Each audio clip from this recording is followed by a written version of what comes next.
I think here's an interesting thing to speculate on. Why have the Robotaxi event on 8/8 or 10/10? What is what is the schedule driver around having this event when they're having it? Anybody want to kick that around? You have a thought. What is it? Well, my thought has been they want to launch a supervised rideshare network, and they're going to give a glimpse to the future in terms of what they're thinking about in terms of an unsupervised robotaxi, and also kind of what their next generation vehicle looks like. But they're going to use the event to launch, Tesla's version of ride sharing to gather that critical data and to really just get the process started and wrung out. So when it goes fully autonomous, it's ready to go. And that's how Waymo and others started, with drivers behind the wheel. So my reason is they want to launch a Tesla network. But I mean, that's opinions are like, what, and everybody's got one. And you think that's essentially, this is the beginning, 10/10. Sorry, Jeff, are you saying that they're going to offer a rideshare network where regular Tesla owners participate, or they're going to have Tesla employees driving vehicles? I'm thinking that they're going to launch. This is just my thought. I'm allowed, I think the first instantiation of the Tesla network are going to be Tesla vehicles that have, the proper computer, the proper cameras, everything in them, and where people can give rides and make money. Tesla makes money, the people giving the rides make money, but it's on FSD supervised. And then that is a transition into the unsupervised robotaxi world. I just go back to why have an event? Why have an event in August? Why have it in October? I'm going to disagree with the idea that this would happen, but if I was going to do that, it occurs to me that Tesla has, I don't know, hundreds or maybe 1,000 ADAS drivers who will soon be out of work, and you could pay them to give rides and continue collecting the data and tracking data on ride sharing as a way of, it wouldn't really be ride sharing because they wouldn't be private individuals putting their cars up, but you could see them effectively offering a taxi service. I don't think that's happening at this event. I think what's happening at this event is they're revealing a vehicle, and the timing of 10/10 or 8/8 is just they like having a number that repeats, and it was convenient for what they thought they could do. But Warren, sorry, I had a timing issue. I didn't want to cut you off. Why reveal a vehicle a year before you're going to build it? Well, no, I think the point there is they've done this before. They're revealing the vehicle. The typical purpose of any Elon company event is to attract new employees. So you show, here's the crazy engineering we've done to make this, like, out of the box vehicle, and this is why we made it this way, and we need more people to help us finish this. So if you want to work on the most advanced mechanical engineering and the most advanced manufacturing engineering, then come work for us. And oh, by the way, here's our next generation Optimus robot, which you're going to start making this one in moderate volume.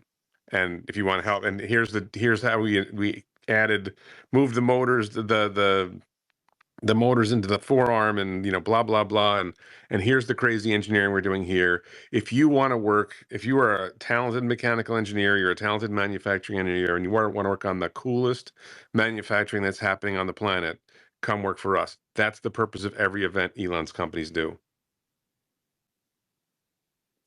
So you think you're entitled to your opinion, but you think the reason for the event is to recruit people? Yes, this is typical with most Tesla Not events. A reason, the reason.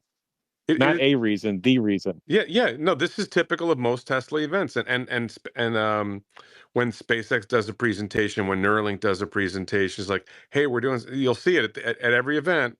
I don't say every event, maybe not Cyber Rodeo, not the shareholder meetings, but with events like this, the fundamental purpose is they want to show off. Here's some really cool engineering we're doing. if you want to do cool engineering like this, it's hard to compete, especially in AI and computer science. But in general, it's hard to compete for the best engineers because they're in such high demand. And you want to show the best engineers. If you're a great engineer, you have two basic choices: go get a fat job with a company that does government contracting work, a defense contractor, and you get paid a lot of money and you get to push paper, or come work for us and you'll get stock. And you get to do really cool work. And it's the reason why SpaceX and Tesla are the top choices of a lot of engineering students. And if you watch Peter Thiel talk, he will say in most of our innovation around the tech sector, we've been great in the world of bits, but terrible in the world of atoms. And he will give credit to Elon for doing crazy stuff and crazy innovation in the world of atoms. Look, if you're a computer scientist, there's lots of cool computer science work to do in a lot of places. But if you work with atoms, where else are you going to work? But you're graduating from university. Do you see that opportunity? Do you see something compelling that says, I really want to go work for Tesla? And you have to continue. That's the branding. That's the branding of Tesla is we're the coolest place to work for engineers. Warren, Okay, wait. I agree with you, like for all the other events or educational type of events, but not product launches. There hasn't been a single product launch that I could think of that had that as a recruiting event. Obviously, that is people will see it, but the Model S Plaid, right? The Plaid event didn't have any of that. The Cybertruck didn't have any of that. It's just about the products, and that's how they usually do it. Okay, I'm gonna a slightly different disagreement with both of you guys, Jeff and Warren. Yes, they almost all the events they are there for trying to recruit, but this is not the primary reason they're doing this, right? And no, they will launch a Tesla network, but it won't be, as you and I have debated for so long now. It's not going to be this Uber-like ride-hailing service, but what happened was Elon announced in April 2024, April this year, he announced that we're going to go all in on Robotaxi. This is going to be the new strategy for Tesla as a whole.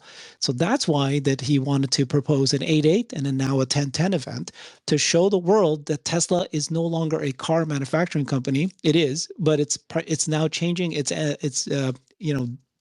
identity to be a robotaxi, a robotics AI company.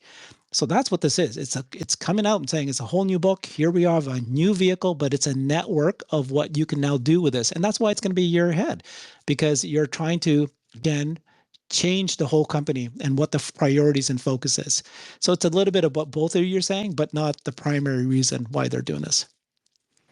I would be shocked if in this reveal, they are not going to basically be giving people rides without somebody sitting in that front seat. Essentially, my gut tells me it has to be, this is the time. They pushed it off by a month, right? Like this Robotaxi event, probably trying to figure out like some specifics. But I really would be very surprised if this isn't like, okay, and now get into the car and take a ride. That, I feel like he's pushed it off so long that this probably is it on a private property. I mean, I certainly think they might offer rides in the vehicle. I don't think that's a crazy thought. I do think it's surprising that we haven't seen more of these. The what was that thing that was in yellow? These prototypes that are out in the wild. We haven't seen it out in the wild yet, and it's coming up really fast. So it is surprising they've been managing to keep it hidden this long. Yeah. So let's keep this conversation going. If Omar, if you're able to come off mute, what we were talking about is like, why is Tesla having this event? I thought my whole, I'll summarize really quick. I thought it's because they're going to launch the Tesla network. They're going to show the vehicle, and it's going to be part of it. But the reason behind 8.8 or 10.10, this proximity, is because they want to launch the Tesla network and get that going with, at least in a supervised manner. Warren thought it's a recruiting event, and also to show off. I don't want to speak for everyone, but Tesla events are a recruiting event. And then Herbert was saying that this is, Tesla turning the page, showing that they're a robotics AI company, and they're going to demonstrate it in the form of this vehicle. This is why we asked the question, like, what is driving having this event on 8/8 or 10/10? Like, what's the urgency behind it? I was kind of prodding the team, saying, why would they show a car they're not going to be building and at least putting out to people for another year? And then my thought was they're launching the Tesla network. What do you think is driving 8/8 or 10/10? Well, it's definitely not a recruiting event. It's a product unveil. And I don't think they're going to launch the Tesla network there. I think they're just going to show off the Cybercab and maybe some other vehicles. So they've designed a vehicle that doesn't have any steering wheels or pedals. The design team has worked on it. So this is sort of a design team presentation. That's why it's located in LA. The design team's in LA. And they're going to show us new vehicles. They're going to show us the Cybercab, which is their first vehicle built on the unbox process, and maybe a few other things. But really, it's a product unveil, specifically a vehicle unveil, but their first vehicle without any physical controls. Omar, are they going to take pre-orders? I think they probably will. I think you'll probably be able to reserve one. Okay. Wait, there's a Robotaxi, and then there's the more affordable vehicles. Okay, and they will take the way, if the more affordable vehicles are ready, those ones they'll take, reservations for it. If they're not ready, then we'll wait till the first quarter or second half of next year. Robotaxi, we keep talking about this, and again, I completely disagree with so many people. I don't think they're going to sell the Robotaxi to individuals. They might sell it to fleet managers, but I'm not going to be able to buy a Robotaxi vehicle. Yeah, I'm almost 100% certain you're wrong about that. You take a look at the Waymo Uber deal. Waymo is saying, I don't want to manage my own fleet. I can't expand into more cities as rapidly if I have to handle washing all these cars and cleaning all these cars. In order to compete with Uber, a model where you're selling cars to other people to maintain and put onto the network is essential. Yeah, fleet managers, but not necessarily individuals will be able to buy a Robotaxi. Well, why wouldn't individuals be able to buy 10? I mean, look, isn't Yeah. Xander? Wait, it's not Xander. Weren't there people in our community who Ryan. bought? Yeah, Aren't there Ryan. people? There Ryan people bought kilowatts. like 10. Somebody put in 100 Cybertruck orders, something like that. Yeah, yeah, okay. I think there's a guy who ordered 130 Cybertruck reservations, and then probably didn't follow through on all the on all the foundation models. All right, so you guys think that might actually take you can put in a reservation for a Robotaxi. So I have a question. The title of the space is Tesla Ready to Break Through. Yeah. So does anybody think that the 10/10 event, I assume you're referring to the stock rising.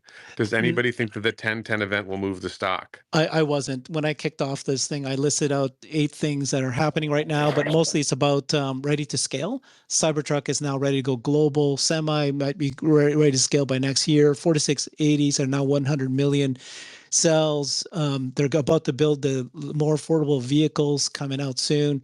You got the FSD rolling out in China, first quarter of next year, next quarter. But things are now set up that everything that Tesla's doing is at scale. That's what I was referring to. Yeah, well, I think your point, especially like 4680 and Cybertruck, and then Semi is not that far behind either. That scaling is big, but that's really Tesla as a car company. And I think we're saying Tesla's not just a car company, and it's more than a car company. So I think the issue about what triggers the stock to break through is the Barry Glacks of the world see real revenue coming in on a business line, and they're able to model. They, unlike ARK Invest, which tries to see the future without having an existing revenue line and see this is where we think this is going. A lot of the Wall Street types, which may have some impact on the stock, are waiting to see an actual revenue line for a business model. What if that revenue line is what Jeff is saying and Omar is saying, which is a Tesla network, ride-hailing network, exactly like Uber, where humans are driving the car, but you can now order a Tesla car instead of an Uber car? What if it's that? Would that be enough to? I want to throw a related question to Omar. Jeff is proposing that Tesla's going to launch a supervised rideshare network where humans are still in the car, and you're able to put your car in the network, and it's basically a competitor to Uber. I was throwing a different theory that Tesla has all these ADAS operators they hired, and you could keep working them and launch your network with only ADAS operators driving Teslas, so you can test out the network. ADAS operators supervising FSD driving, and that's how you test the rideshare network. Is you've got 1,000 or so ADAS drivers offering rides, and they're taking copious notes, and they're helping to improve the network fast. Omar, how do you see the rideshare network launching? Well, you definitely don't want to have the ADAS drivers, the ADAS test drivers giving rides. The ADAS test drivers receive daily builds of the software that are unsuitable for public consumption, and they test out a lot of things. So I think it would make sense to launch a supervised network to compete with Uber and start doing that right away. I think it should be powered by FSD, but work similarly to Uber. Uber already has a ton of Teslas with FSD on their network, and you can just have ordinary customers, ordinary people, whoever want to do supervised rideshare. Once you see there's no errors, you can just remove the driver. And while we're on this topic, I just want to float the market cap of Lyft is $5 billion. Tesla could acquire Lyft for less than $10 billion, maybe $6 or $7 billion, and use that to acquire all Lyft's data, which would probably be useful for building out a rideshare network, not to mention an instant customer base. How crazy is that? Does that make any sense to anyone? It's not the worst idea in the world, but they could easily build it in house. I think that's what they plan to do. And you then inherit all these legacy gas car drivers that you have to do something with. Yeah, I just don't see much upside to acquiring Lyft. They'll, w- yeah, they have great Well, software. what's the customer data worth? And I would say some of the data they might have is, where do riders like to be picked up? Where do riders like to be dropped off? Where should we position our vehicles at the start of the day so that they're in optimal position for where the rides are going to be coming? I think there's some valuable data in a company like Lyft, and But I think people have talked about Tesla acquiring Uber, which would be like, I don't know, $100 billion, but is Uber's data that much more valuable than Lyft's data? It's not but the value of the drivers is zero. Warren, you're pushing actually in the wrong direction with that statement, because that is the good reason to why you launch supervised first, because you get the data and you don't need to waste $5 billion. Right, but when you start small, you generate a small amount of data. Lyft has a large amount of data. I don't see I how guess. the value, the real true value that would exist if Tesla were to acquire Uber or Lyft. I just don't see it. There's no reason why they can't do it on their own based on, I mean, all Uber cars don't have Tesla's tech. I don't How see much this would value. you pay to acquire a customer? You've Yep. got customers. I have the Lyft app on my phone. There's lots of people who have the Lyft app on their phone and they don't have the Tesla app on their phone. What if you open Lyft and the primary option was a Tesla rideshare? I understand your view. I do, and I get it in terms of like a quick penetration. However, it seems to me, based on, just like if you look at OpenAI and how quick that went, it's just going to take a very short period of time for the word to spread. He has such power in respect to getting this out there, and people are going to be like itching for it to come to their city. Yeah. Yeah, I wanted to have this conversation just to get like the thoughts going. If people have comments, they want to drop them in. And why is Tesla having an event a year before they're going to put this thing into production? Why are they doing it? I like some of I think we're all over it, which is great. because it's going to be interesting. There's going to be interesting build up to 1010 and what's ultimately shown.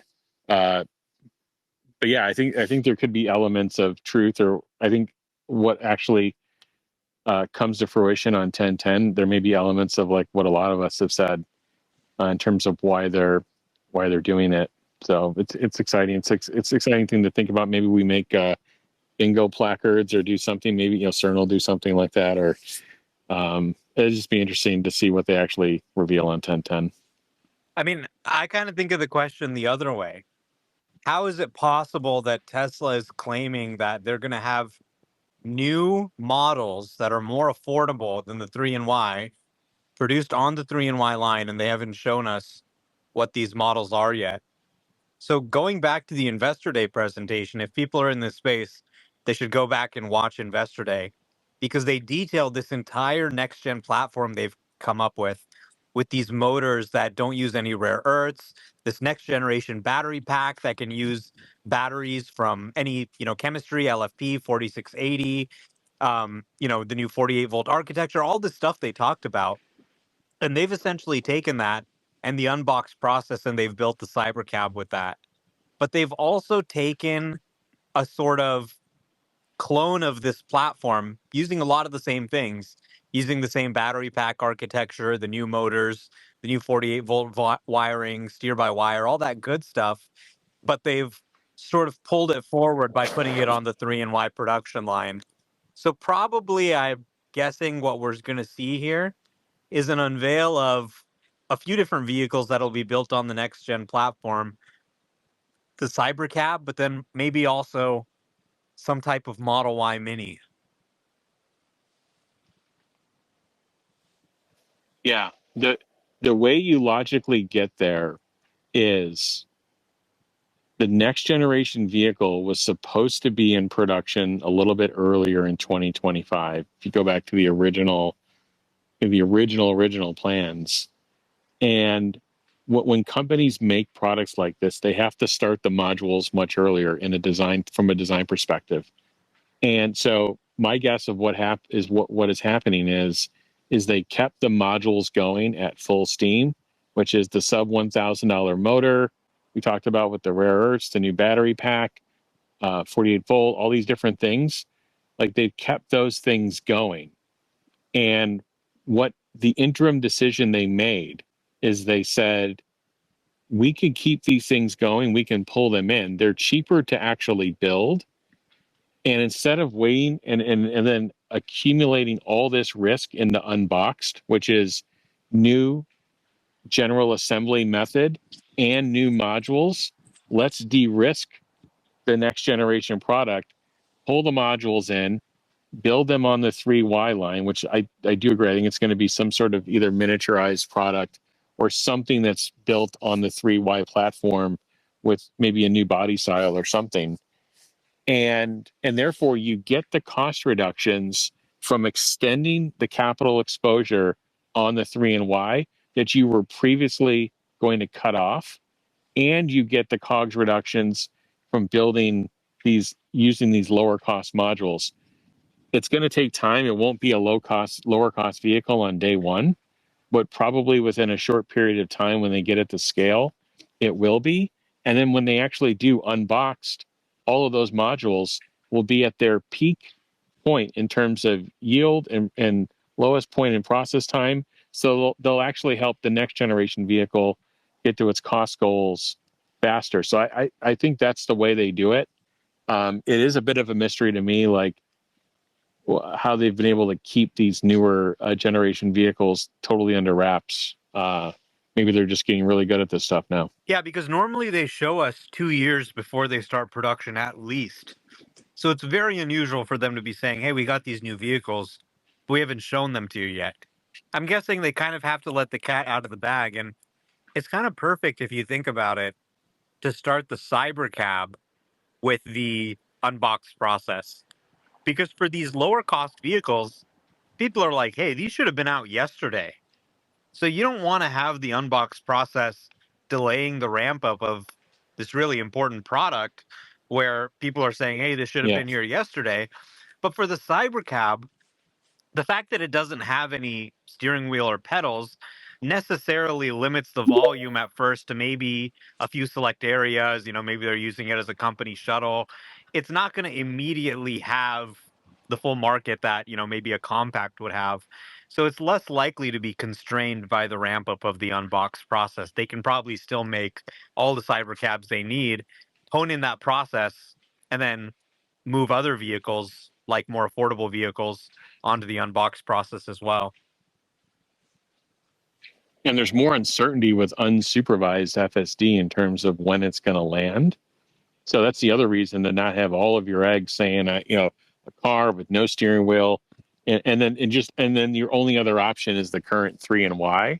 So I think there's also some amount of risk mitigation happening here, which you can get to lower COGS faster by using these modules sooner, and you can kind of refresh your lineup and solve a lot of problems. Yeah. Interesting. Sat. Well, before that, I agree with everything you just said, Omar and Jeff, that they'll reveal multiple vehicles, everything you guys were saying. My concern is, when Omar, you sent out that tweet and it said that, this could become the most important event in Tesla since the Model 3 unveil. And Elon replies saying, yeah, in my opinion, yes, I agree with that. If they come out with multiple vehicles, they're just solidifying that we are a car company. They need to come out and say, here's our new platform for the future of robotaxis. And then we have a network and we have this plan, we have this software. And they need to make sure that we're not just seen as this, amazing car company, which they are already and will definitely wow everybody with all these new vehicles. They need to make sure the story is not about hardware. Well, this is a hardware product unveil. And I don't know if you've checked the financial statements lately, but Tesla sells a lot of cars. They're actually the largest seller of electric cars on the planet. So we need to have new, more affordable models. I mean, look at how well Tesla's doing in China. And then look at the success BYD is having in the smaller, lower price segments. Just imagine the growth opportunity there. So Tesla's the company that's bringing AI into the real world. You can't ask ChatGPT to go get you some groceries or go make you a cup of tea. These are the models Tesla's training. And right now, their cars and FSD supervised are the product that's for sale today. And they're a life-changing product. If we can bring that to more people with a smaller, more affordable car, that's going to be huge. And it's going to increase the TAM of FSD supervised. Yeah, now, of course, they need to roll out more vehicles. This is going to be a killer. Not saying that they're not going to do that. I like what both of you said, but let me ask, could the reveal could it be both? Here's some cool vehicles and here's some cool non-vehicle technology we're doing. Elon's been talking about Dojo and he mentioned Dojo 2 is coming. I don't think they're going to do a Dojo reveal. But they could at some point do a reveal on here's Dojo 2 and here's the AI5 chip. I don't know, man. AI5 is not till, I think, late 2026. They've got the Cortex. What is it called? The cluster in Texas. Cortex.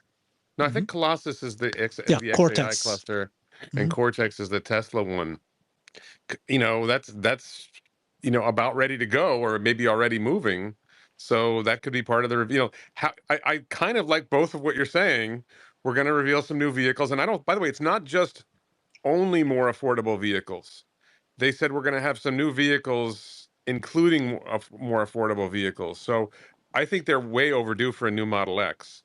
And they said they're going to build them on existing lines. Which lines get the least utilization? The S and X line gets the least utilization. So if you had a new product you could run on the X line, a new Model X would fit perfectly. Yeah, right. We're more likely to see Elon land on the stage in a flying roadster than see them launch a new Model X with everything else they have going on.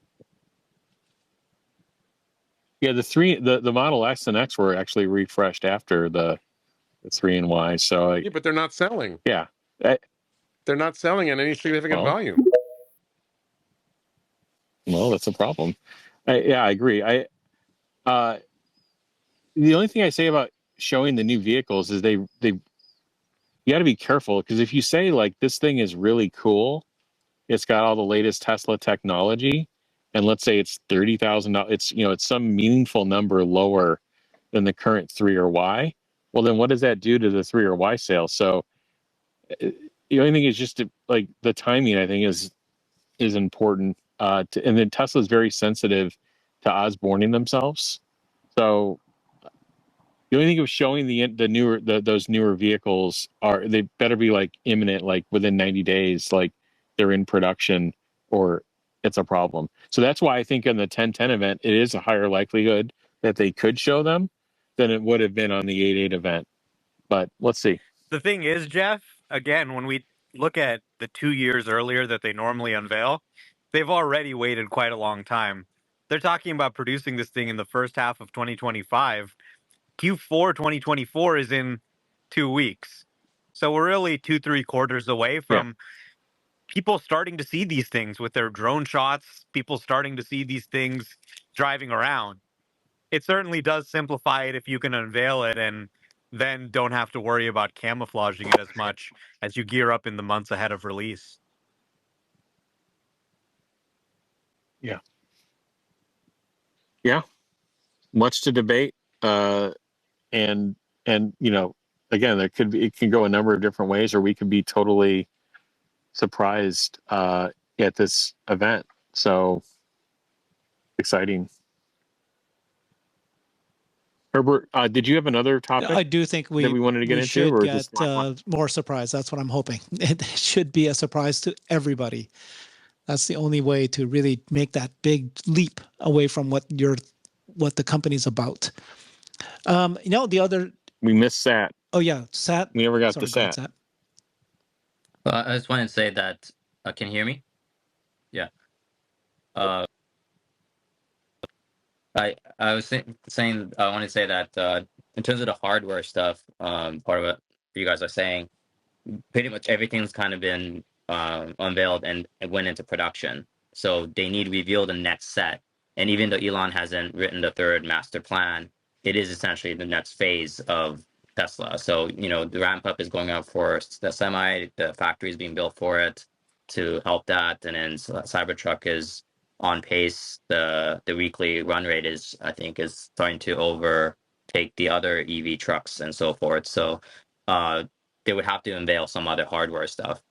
And also any of the design stuff that's initially out there, the initial ones, that's 100% going to be changed in some way, because when you do the design process, you have to put it into the air tunnel and do tests, and then you go back and then change it again. So the initial, drawings are out there because they know it's not going to be that. And then the other thing also, I think it's better for them to not show it like 2-3 years out, is because the competitors literally copy them. Like Xpeng and other car companies literally copy the exact same thing.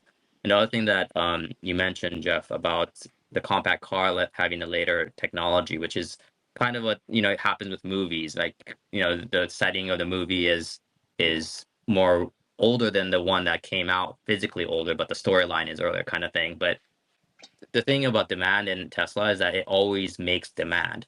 So the compact car is still going to be expensive for people who are getting the subcompact cars. But those people will more likely buy the compact car because it'll be cheaper over the longevity of the car. The TCO will be much lower. So even though some people may not buy the Model 3 and buy the compact car, the people who are buying the subcompact car will more likely jump up to the compact car. Like I just took a delivery of the Cybertruck. I'm not a truck person. I don't care for a truck. I only bought it because it's a Cybertruck, and it's because it's a Tesla. And that has happened with every single one of Tesla's cars. The Model 3 was around 70,000 initially. People who were driving Priuses and Civics were buying up because they know if you drive X amount of miles, it's always cheaper. And if you own it for 7-8 years, is average, somewhere around the 7 years is average ownership. If you drive a lot of miles, it's always going to be cheaper than gas, plus the maintenance. So I don't think it's going to be a problem if they come up with a 30,000 one, 25,000 one that's going to have a lot of tech, and the other cars that's already in production will follow suit, just like Cybertruck will introduce the 48 volt one. So I don't think that'll always be a problem. And the market's so huge that subcompact car, I've always been saying, in Europe and Asia, it's going to go off a whole different level. It may not be that evident in the US because people don't want a subcompact car or a compact car, but in the other parts of the world, it's the main vehicle. And the used car market for that section is huge too. Like my friend's mom is like, grandma, right? It's like small car, the dealer that they go maintenance is like, oh, do you want to sell this? Because someone wants that car, even though it's like 7 years old. So there's a huge like compact car like market out there. I don't think it's going to be a problem. So whatever they're unveiling, I look forward to it because that's going to be the next phase of the market that they're going to aim for. And then hopefully they're going to have the van or minivan or something else.